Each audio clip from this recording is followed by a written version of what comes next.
আসসালামু আলাইকুম এভরিওয়ান। তো আজকে এই ভিডিওর মাধ্যমে আমি আপনাদের একটা জিনিসই বলবো যে কিভাবে আপনার ফেসবুকে যে পেমেন্ট গেটওয়ে অর্থাৎ যে পে আউট সেকশনটা আছে সেটা সেট আপ করার জন্য যে টিন নাম্বারটা প্রয়োজন হয়।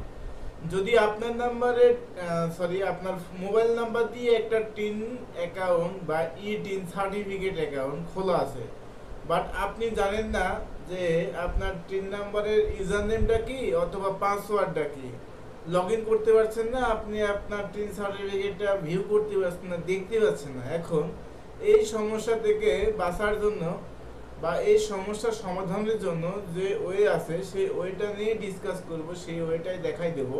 ঠিক আছে? তো আমি আমার লং ভিডিও লিঙ্কটা ডিসক্রিপশনে দিয়ে রাখবো, দেখে নেবেন। আমি একটা লং ভিডিও ক্রিয়েট করেছি এই বিষয়টা নিয়ে। তো আপনারা ধৈর্য ধরে সেই ভিডিওটা দেখবেন। আশা করি সেই ভিডিওতে A to Z step by step দেখা দেওয়া আছে যে কিভাবে আপনি আপনার টিন অ্যাকাউন্টটা রিকভারি করবেন, কিভাবে আপনার টিন সার্টিফিকেটটা দেখে আপনারা Facebook pay out section complete করে ফেসবুক থেকে উইথড্র দিবেন টাকা, অথবা এখন ফেসবুকে যে আপনার কন্টেন্ট মনিটাইজেশন দিচ্ছে, এতে করে অনেকে কিন্তু আর্ন করছেন। এই আর্ন করে এই আর্নিং যে অ্যামাউন্টটা আসছে সেই অ্যামাউন্টটা কিভাবে উইথড্র দিবেন।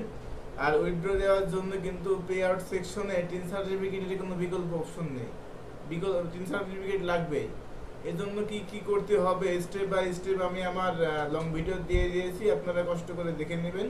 তো আশা করি সবাই বুঝতে পারবেন। যদি তারপরেও কেউ বুঝতে না পারেন আমাকে পার্সোনালি নক করবেন, আমি বুঝাই দেওয়ার চেষ্টা করবো, এমনকি আপনার অ্যাকাউন্ট রিকভারি করে দিব, প্লাস আপনার যথার্থ সমস্যার সমাধান দেওয়ার চেষ্টা করবো ইনশাআল্লাহ।